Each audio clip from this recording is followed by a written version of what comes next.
저는 오늘 그 할례에 대한 말씀을 드리면서 함께 은혜를 나누고자 합니다. 이제 할례란 뭐냐? 할례는 다른 것이 아니라 남자들의 포경 수술과 같은 거죠. 여기 다 연세들이 많으시니까 제가 막 설교하겠습니다. 이 할례의 역사가 오래돼요. 이 할례의 역사가 오늘 성경에 보면은 아브라함 시대 때 이 할례에 대한 말씀을 하나님께서 하시고 있는데, 그때가 이제 기원전 한 2000년, 주전 2000년, BC 2000년 그때 당시예요.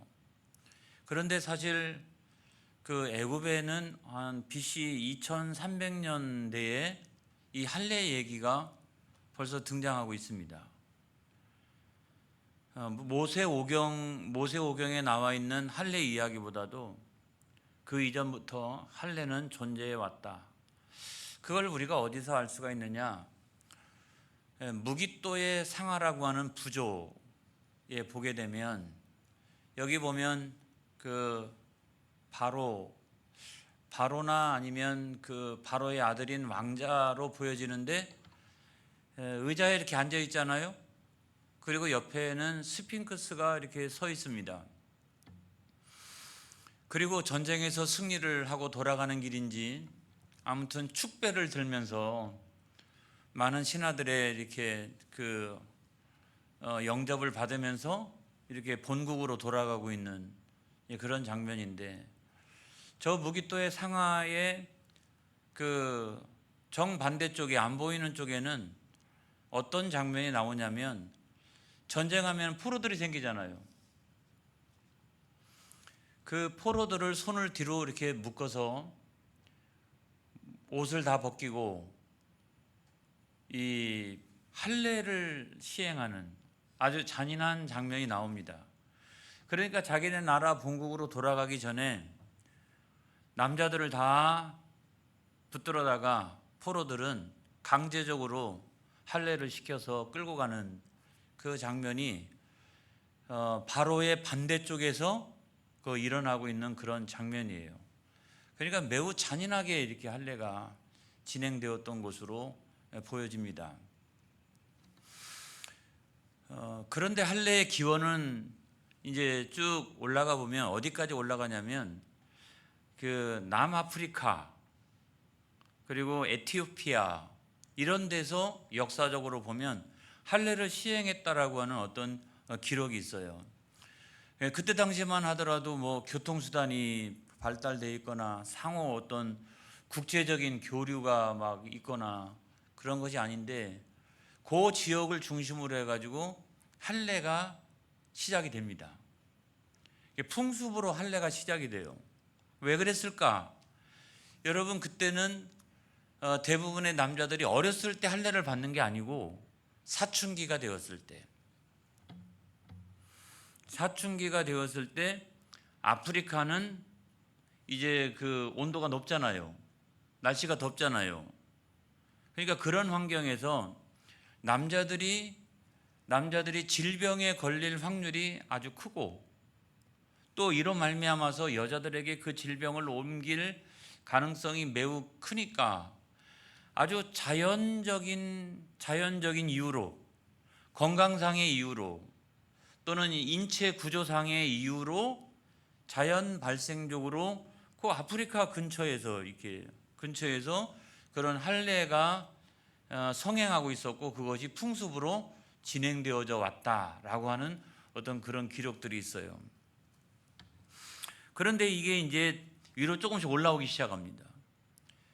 여러분, 그 에티오피아라고 하는 나라를 보게 되면, 그 이집트, 애굽 바로 밑에 이 에티오피아라고 하는 나라가 있는데, 그 에티오피아를 통해서 사람들이 위로 올라오기 시작합니다. 남아프리카에 사는 사람들이 에티오피아를 통해서, 또는 에티오피아에 사는 사람들이 보다 더 문명화된 애굽에서 살기 위해서 위로 올라오기 시작을 하죠. 해서 이제 그 할례라고 하는 그런 풍습이 남아프리카에 있던 그 풍습이 에티오피아로 올라오고 그것이 나중에는 애굽 사람들한테도 영향을 미치기 시작했다는 거예요. 여러분 생각해 보세요.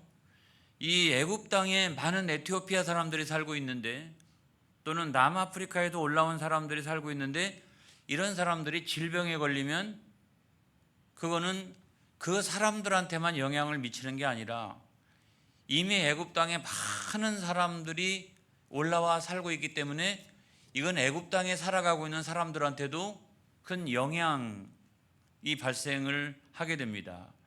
그래서 나중에는 안 되겠다. 저들이 그런 질병을 가지고 오고 그 질병을 퍼뜨리면 안 되니까 뭔가 이렇게 좋은 예방책이 뭐가 있겠느냐 하고 생각을 해보니까, 조사를 해보니까 이 사람들은 이미 남아프리카에서 에티오피아에서 올라오기 전부터 아무튼 할례를 받고 올라오는 거예요. 애굽 땅에 살면서도 자식을 낳으면 자식이 어느 정도 사춘기 단계가 되면 할례를 시키는 거예요. 해가지고 그 질병이 많이 생길 거라고 생각했던 그런 지역에서 전혀 질병이 안 생기더라. 그래가지고 애굽 사람들도 야, 저거 좋은 예방책이다 라고 생각해서 자기들도 할례를 적극적으로 받아들이기 시작을 합니다. 여러분, 그 여행가인 필로라고 하는 사람이 있어요. 필로라고 하는 사람이 이런 그 기록을 했어요. 시작. 할례는 종종 고통스럽고 고칠 수 없는 무서운 병을 미연에 방지한다. 현대 여행가들에 의하면 부시맨들이죠. 사이에서 그것은 큰 육체의 불편을 예방해 주는 것으로 여겨지고 있다. 이래서 이거를 예방할 수 있는 좋은 방법이 뭐냐라고 생각을 해서 그들의 풍습 가운데 있는 할례를 적극적으로 수용하기 시작을 해요. 그래가지고 애굽 땅에 와가지고는 할례라고 하는 풍습은 뭐가 되냐면 정결의식이 됩니다. 정결의식. 그거는 아주 국민적인 예방책이 되고 국민적인 어떤 보건 의료의 측면에서 나중에 가가지고는 애굽 땅에 살아가고 있는 모든 성인 남자들은 다 할례를 받게끔 그렇게 합니다. 이게 어떻게 보면 오늘날 우리가 국민건강보험과 같은 거예요. 이런 것들을 막 그냥 강제적으로 국가적으로 그것을 이제 시행하기 시작을 했다는 거죠. 그래서 가장 일반적인 대국민 건강 무슨 제도 이런 것으로 이제 정착시키기 시작했는데, 문제는 이제 애굽이 그때 당시에 최고의 선진국 아니겠어요? 그 인근에서는 선진국이잖아요. 최고의 선진국. 그러니까 이제 거기서 그 주변에 있던 모압이라든지 암몬이라든지 에돔이라든지 페니키아라든지 이런 나라 사람들이 애굽을 이제 방문하는 거 아니겠습니까? 무역을 하러 뭔가를 사기 위해서 방문해 가지고 이 선진국에 와서 문명이 가장 발달되어져 있는 이 선진국에 와서 보니까 애굽 사람들은 대부분 성인 남자들이 할례를 받더라는 거예요.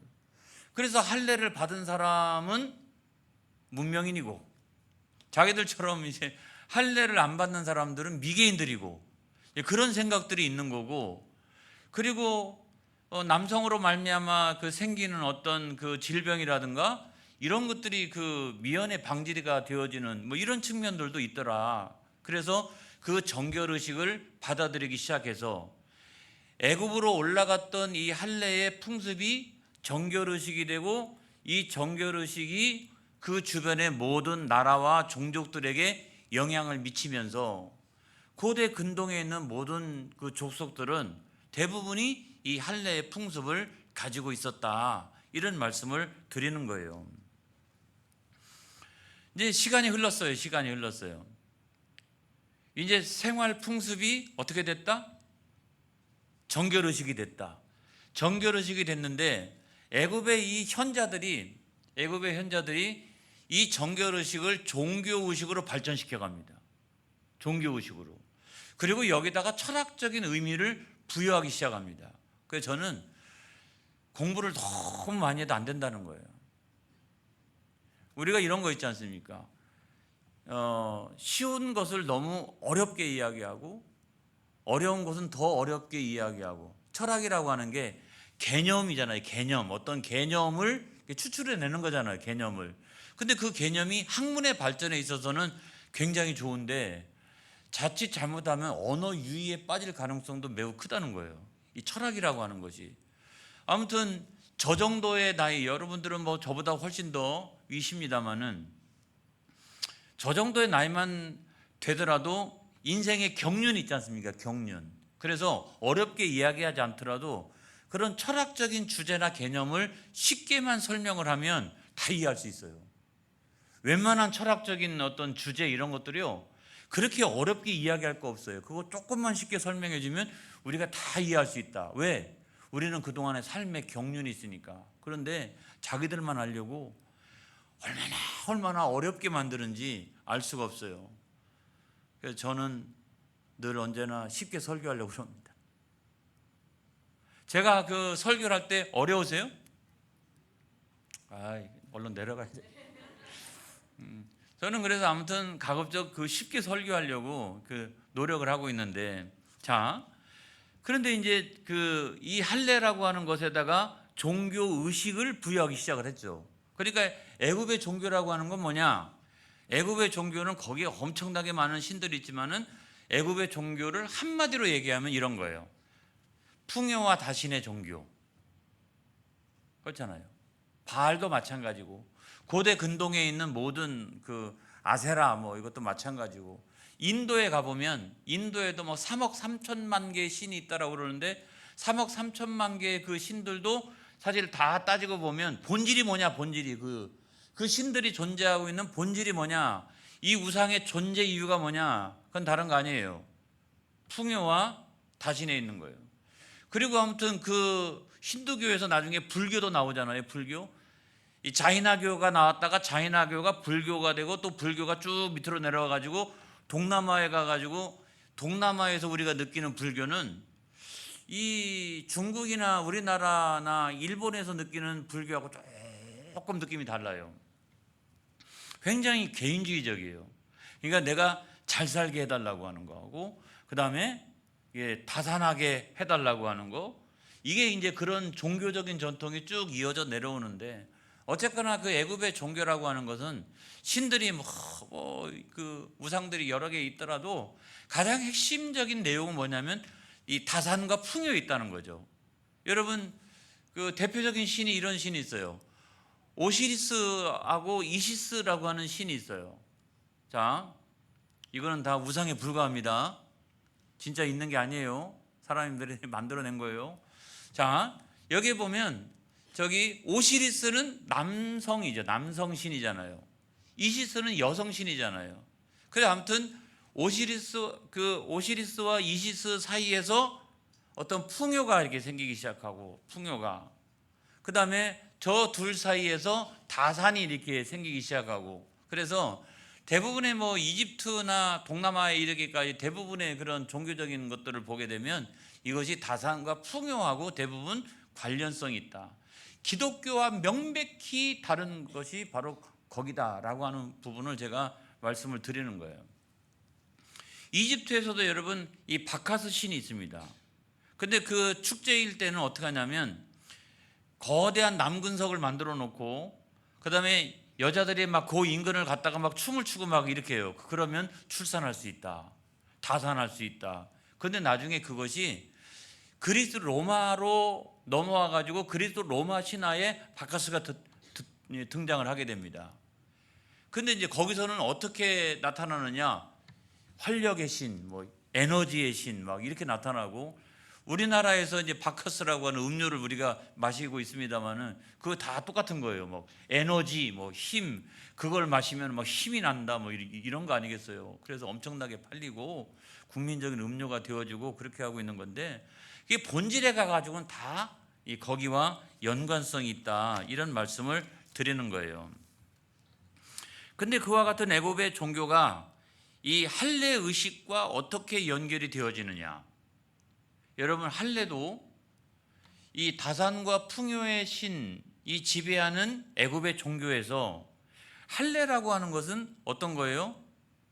건강하고 그다음에 정결하고 이래가지고 그 다산에 기여하는 것으로 이게 종교하고 만나게 돼요. 이게 그래서 종교 의식 안에 이 할례라고 하는 제도가 같이 들어오게 되는 거예요. 이게 같은 연관성을 갖고, 그래서 나중에는 이제 그 할례가 종교 의식화 되어지고, 그래서 고대 근동안에 꼭 히브리인들만 또는 유대인들만 할례를 한 게 아니라 그 주변에 있는 대부분의 나라들이 그런 전통 가운데에서 이 할례를 풍습화하고 정결의식으로 받아들이고 그렇게 해왔다는 거예요. 이해가 되실 줄로 믿습니다. 그랬는데 하나님께서 제정하신 이 할례 언약은 그것과 뭐가 다르냐? 인간적으로 보면 다 주변에 있었던 할례 의식과 비슷하지만 그럼에도 불구하고 매우 본질적인 차이가 있다고 하는 것을 말씀을 드리는 거예요. 자, 창세기 17장 9절로부터 11절에 있는 말씀에 보면 다 같이 시작. 하나님이 또 아브라함에게 이르시되 그런즉 너는 내 언약을 지키고 내 후손도 대대로 지키라. 너희 중 남자는 다 할례를 받으라. 이것이 나와 너희 후손 사이에 지킬 내 언약이니라. 너희는 포피를 배워라. 이것이 나와 너희 사이에 언약의 표징이니라. 그러니까 할례를 받았느냐 할례를 받지 않았느냐라고 하는 것이 언약 백성이냐 언약 백성이 아니냐, 하나님의 백성이냐 하나님의 백성이 아니냐, 그래가지고 유대인들이 막 무할례자들에 대해서 함부로 말하는 이유가 여기 있는 거예요. 자기들은 굉장한 선민의식을 갖고 있습니다. 특권의식을 가지고 있어요. 그래서 우리는 할례 받은 사람들이고 이방인들은 할례 받지 못한 자들 막 이렇게 이야기하는 이유가 바로 거기에 있다라고 하는 거예요. 그래서 이 할례라고 하는 것이 하나님께서 제정해 주실 때는 이것이 뭐냐면 언약의 표징이라는 거예요. 하나님의 백성이요 우리는 언약의 백성이라고 하는 그런 표징과 같다. 자, 예를 들어서 설명을 해볼게요. 이 원래 할례라고 하는 것이 이제 정결의식이 있다라고 그랬잖아요. 그러니까 할례 받은 사람은 정결의식이 있는 거예요. 자, 내 마음대로 죄짓고 그렇게 부정한 마음을 가지고 살아가면 안 된다는 거죠. 이 정결의식이 있다는 거죠. 그래서 죄짓지 말고 정한 마음을 가지고 살아가야 된다. 그 다음에 두 번째, 이 할례를 시행하다 보면 피를 흘려야 돼요. 표피를 잘라내야 되는 거잖아요. 이렇기 때문에 피를 흘려야 되는 거예요. 그래서 그 피를 통해서 나타나는 의미는 뭐냐면 이런 거예요. 이전에 나는 죽고 나는 새로운 사람이 되었도다. 그런 의미를 가지고 있다는 거예요. 그러니까 피를 통해 가지고 이 할례를 받는다, 언약 백성이 된다라고 하는 것은 이전에 나는 죽고 내가 새로운 사람이 되었도다, 이런 의미를 가지고 있고, 세 번째로는 그럼에도 불구하고 이것이 표징이라고 하는 거죠. 표징. 어떤 표징이냐? 나는 하나님의 백성이요 언약 백성이요, 그래서 그런 정결의식을 가지고 살아가야 할, 거룩한 삶을 살아가야 할, 마땅히 나는 하나님의 백성이고 나는 언약의 백성이니까 마땅히 내가 이 세상을 살아나갈 때 어떻게 거룩하게 살아가야 할 그런 사람들이라고 하는 세상에서의 구별된 외부로 드러난 어떤 표징과 같은 거죠. 여러분, 그것이 바로 할례라고 하는 거예요. 그래서 나중에 이제 그 모세가 그거를 하나님께로부터 율법을 받아가지고 제도화 시키지 않습니까? 여러분, 레위기 12장 3절에 있는 말씀 한번 보겠어요. 시작. 여덟째 날에는 그 아이의 포피를 벨 것이요. 이게 매우 중요한 차이 가운데 하나예요. 자, 다른 이방의 지역에서 시행하고 있는 할례와 그 다음에 하나님께서 히브리인들 사이에 이렇게 제정해 놓으신 이 할례 사이의 중요한 차이는 이런 거예요. 자, 이방 지역에서는 대부분 그 시기가 언제였어요? 사춘기. 대부분 사춘기였어요. 그런데 그런데 하나님께서 말씀하실 때는 낳은 지 8일이 되면 무조건 할례를 받도록 해라, 이런 말이에요. 이거는 매우 중요한 의미가 있는데 교회 학교 교육에 중요한 의미도 있어요. 그러니까 나중에 사춘기가 되면 시행하지 말고 이것이 아주 태어나자마자 8일 만에 시행해라 라고 하는 것은 너는 내 백성이니 어떻게 하나님의 백성으로서 언약 백성으로서 아주 어렸을 때로부터 어떻게 하나님의 말씀을 붙들고 언약 백성으로 거룩하게 살아가야 할 존재다. 이 사실을 아주 태어난 지 얼마 안 되는 그 아이한테 할례를 시행하면서 그 부모는 그런 마음가짐을 갖는 거예요, 여러분. 그런 마음가짐을. 그러니까 이방의 세계에서 할례는 어떻게 하면 다산을 할까, 어떻게 하면 풍요할까, 그래서 건강을 어떻게 유지할까, 아무튼 뭐 이런 개념, 다산과 풍요의 개념이 많다라고 하면 우리 그 하나님께서 말씀하셨던 이 할례는 뭐냐면 정결한 삶이 중요한 거예요. 다산과 풍요가 중요한 게 아니라 하나님의 언약 백성으로서의 정결한 삶이 중요한 거예요, 여러분. 이 강조점이 다르다는 거예요. 그 다음에 그래서 이제 가정신앙교육, 어린이 교회학교 교육, 이것이 가지고 있는 중요성, 이런 것들을 이제 우리가 여기서 알게 되는 거죠. 그 다음에 요한복음 7장 22절로 23절에 있는 말씀을 보겠습니다. 이게 얼마만큼 중요하냐면 다 같이 시작.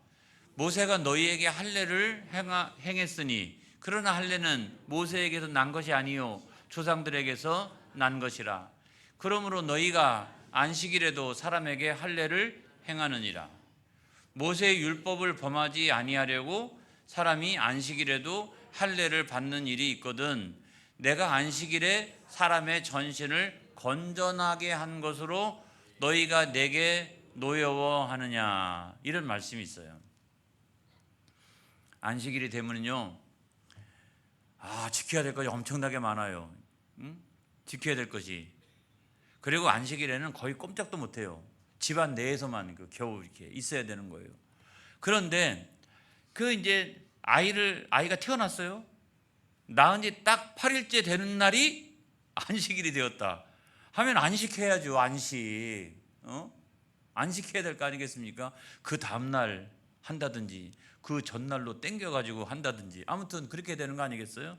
그런데 할례만큼은 안식일이 딱 되어도 반드시 해야 된다는 거예요.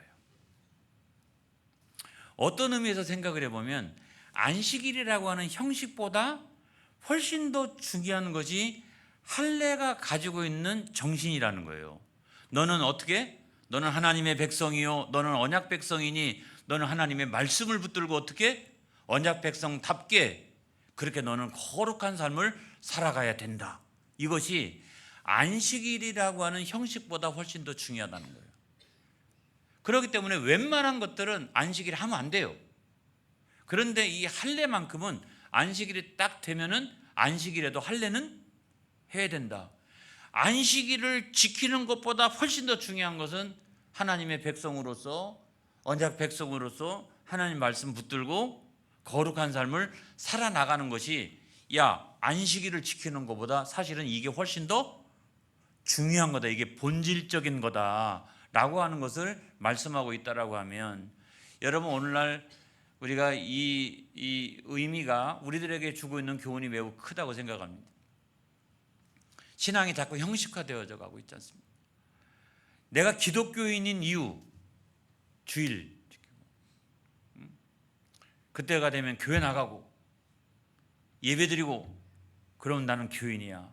그리고 세상에서의 삶은 아주 엉망이고 늘 죄짓고 타락하고 그렇게 살아가기로 작정한 사람처럼 그렇게 살아나가면서도 나는 교인이라고 얘기하고 나는 기독교인이라고 얘기하고 나는 하나님의 백성이라고 얘기하고 그러면 안 되잖아요. 그래서 오히려 그 형식보다 훨씬 더 중요한 것은 기독교인으로서의 그 삶이 중요하다는 거죠. 할렐루야. 그런 인생을 살아나가는 것이 중요하다는 거예요. 하나님 말씀 붙들고. 그래서 여러분 그 할례의 상징적인 의미를 보게 되면 한 7가지가 있습니다. 한번 보겠습니다.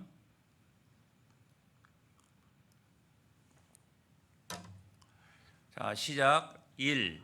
아브라함과 그의 후손이 이방인과 구별된다. 자, 할례를 받는다라고 하는 것은 이게 외적인 표식이잖아요. 마음속에도 할례 받는 거 아니잖아요. 이게 외적인 표식이잖아요. 신약 시대 와가지고는 귀 할례 이런 것도 나요. 귀도 할례를 받아야 된다고, 마음의 할례를 받아야 된다고 이런 말씀들이 나오지만 구약 시대만 갖고 생각을 해도 외적인 표시잖아요. 그러니까 하나님의 백성은 세상의 사람들과 외적으로 볼 때도 구별되어져야 된다는 거예요. 구별되어져야 된다. 이런 의미가 하나 있고, 두 번째로 시작. 여호와의 언약을 영원히 기억하게 하는 징표다. 나는 언약 백성이니까 하나님 말씀을 늘 기억하고 하나님 말씀대로 내가 살아가야 된다라고 하는 그 사실을 이 외적인 표시를 보면서 기억하게 하는 거예요. 기억하게 한다. 그 다음에 세 번째로 시작. 순결을 지키며 여호와 경외를 실천케 하는 징표이다. 다시 말하면 거룩한 삶을 살아나가는 거죠.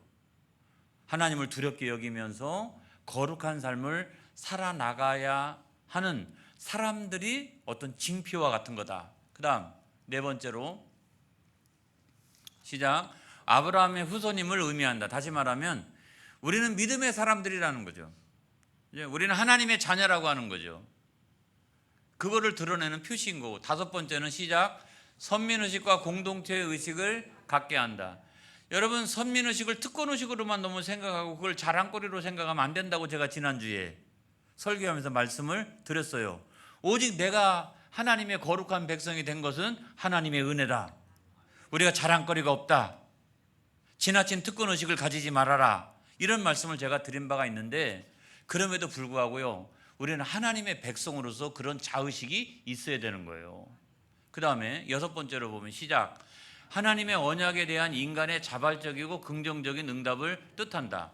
이 할례를 나만 받는 게 아니라 아들도 받고 손자도 받고 증손자도 받고 쫙 이어나가면서 이 할례를 받게 하는 이유가 뭐냐면 뭐예요?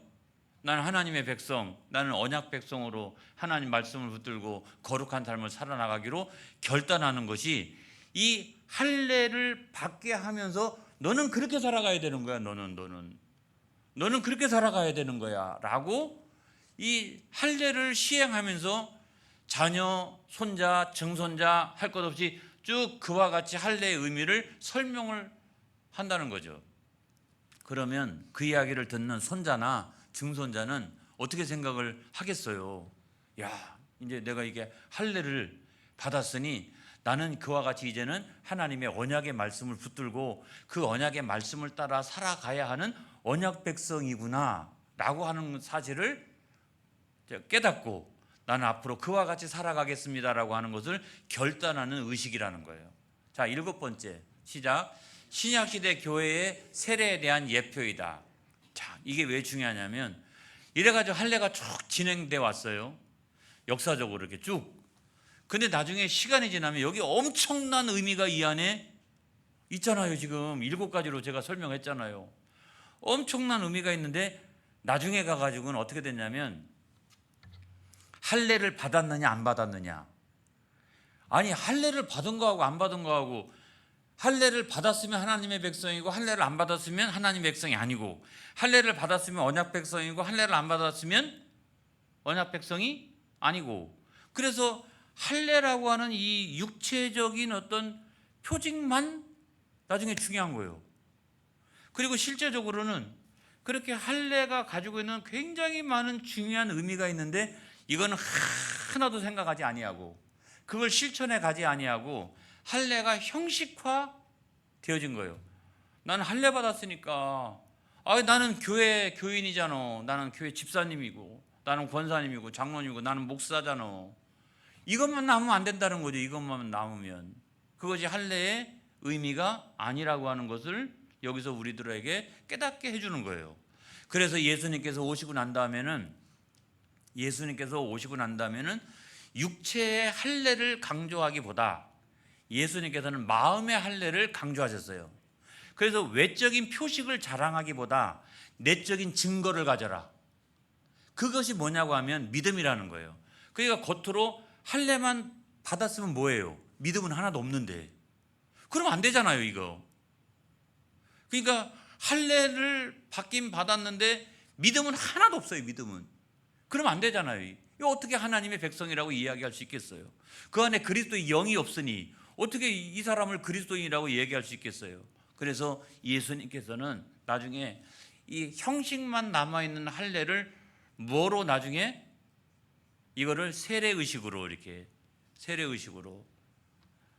그래서 이 세례라고 하는 것은 이거는 겉의 육체적인 어떤 표시, 이게 아니라 세례는 뭐가 중요해요? 그 사람의 믿음의 고백. 그걸 듣고서 야, 이 사람은 세례 받아도 되겠다라고 판단하는 이유가 그 사람이 할례 받았어? 안 받았어? 이거 너 그런 세례를 줘야 되겠다. 이런 게 아니잖아요. 그 사람이 그리스도 예수를 나의 구원의 구주로 생명의 주님으로 영접했는지를 확인하고 그 믿음을 따라서 세례를 베푸는 거죠. 마음의 할례를 받았느냐라고 하는 사실이 중요하게 된 신약 시대를 우리가 살아가고 있다라고 하는 말씀이에요. 그래서 골로새서 2장 11절로부터 12절의 말씀에 보면 이런 말씀이 있어요. 아주 중요한 말씀인데 시작. 또 그 안에서 너희가 손으로 하지 아니한 할례를 받았으니 곧 육의 몸을 벗는 것이요 그리스도의 할례니라. 여기까지 잠깐만. 자, 보면 손으로 하지 아니한 할례. 할례는 손으로 해야 되잖아요. 이 포피를 이렇게 잘라내는 거잖아요. 손으로 해야 되잖아요. 그리고 그거는 부분적으로만 할례를 받는 거예요. 그런데 예수님의 할례는, 그리스도의 할례는 그게 아니라 그 할례를 받음으로 말미암아 손으로 하는 게 아니라 마음의 할례를 받음으로 말미암아 육의 몸 전체가 벗겨지고 새로운 사람이 되는 것이 그리스도의 할례니라. 할례를. 그래서 어느 부분만 할례를 받는 게 아니고 그 사람 전체가 그리스도 예수를 통해서 새로운 사람으로 변화가 되어지는 것이 이것이야말로 그리스도의 할례니라. 이렇게 말씀하고 있어요. 12절 시작. 너희가 세례로 그리스도와 함께 장사되고 죽은 자들 가운데서 그를 일으키신 하나님의 역사를 믿음으로 말미암아 그 안에서 함께 일으키심을 받았느니라. 죄에 대해서는 죽고 그리스도와 함께 의에 대해서는 살아. 그래서 그와 함께 일으키심을 받았느니라. 이것이야말로 진정한 세례의 의미라고 하는 거죠. 근데 이제 신약 시대가 또 쭉 진행이 되어지면서도 세례 교육을 이제 우리가 하고 있습니다만은 그럼에도 불구하고 이 세례도 구약 시대 할례가 형식화 되어지는 것처럼 이 세례를 받았느냐 안 받았느냐에 따라서 너는 교회 일원이냐 아니냐, 너는 하나님의 그 백성이냐 아니냐, 그 다음에 너는 직분을 줘도 되겠다, 너는 성가대에 서도 되겠다, 이런 것들을 따지는 이제 기준이 되어지는데 이것이 나중에 시간이 지나가면서 교회 안에서도 은연중 이것이 형식화되어지는 측면이 많이 있지 않습니까? 해서 이 세례라고 하는 그 의미가 뭐냐라고 하는 것이 우리들에게 너무너무나 중요하고, 이 세례가 교회의 일원이 되고 하나님의 백성이 됐다라고 하는 어떤 표징이지만 그 표징이 구원의 조건은 아니다. 자, 어떤 사람이 세례를 교회에 딱 나와가지고 시간이 딱 돼가지고 어느 정도 되니까 이제 세례를 받았어요. 그러면 그 사람은 세례를 받았으니까 어떻게 해요? 그런 표징은 갖고 있는 것은 사실이지만, 그러나 그 사람이 구원받은 사람이다. 그것이 그 세례가 구원의 능력과 표징, 그 구원의 능력과 조건이 될 수는 없다는 거예요. 그거는 표징인 거예요. 중요한 것은 뭐냐면 세례 받은 사람들은 어떤 사람들이냐. 저는요, 이 성경 말씀 가운데 아주 멋있는 성경 말씀이 있어요. 갈라디아서 5장 24절. 자, 저는 여기에 답이 있다라고 생각합니다. 시작. 그리스도 예수의 사람들은 육체와 함께 그 정욕과 탐심을 십자가에 못 박았느니라. 할렐루야. 이것이 세례라는 거예요. 예수 믿는 사람은 주님의 십자가의 보혈로 또는 목사가 물로 정결의식을, 그 다음에 그 죄사함을, 이거를 우리가 선포하지만 그럼에도 불구하고 중요한 것은 그리스도 예수의 사람들은 육체와 함께 그 정욕과 탐심을 십자가에 못 박았느니라. 그래야 세례 받은 사람의 합당한 의미가 있다는 거예요. 아니면 세례 자체가 지나치게 형식화 되어지게 되면 우리는 그거 가지고 모든 것들을 구원받은 조건과 능력으로 여기면 절대로 안 된다. 바로 이 갈라디아서 5장 24절의 말씀이 우리가 구원받은 자, 세례받은 자, 거기에 합당한 의미를 우리에게 부여하고 있다는 거예요. 여러분 이 사실을 믿으시기 바랍니다. 그렇게 저와 여러분들이 그리스도 예수 안에서 나의 탐욕과 정욕을 십자가에 못 박고 살아나가는 그 거룩한 삶에서 승리하는 저와 여러분이 되어지기를 주의 이름으로 축복합니다. 여러분 그것이 성화의 삶이기도 해요. 성화의 삶에서 승리하는 저와 여러분 되어지기를 바랍니다. 세례받은 자의 합당한 삶이 되어지기를 바랍니다. 기도하겠습니다.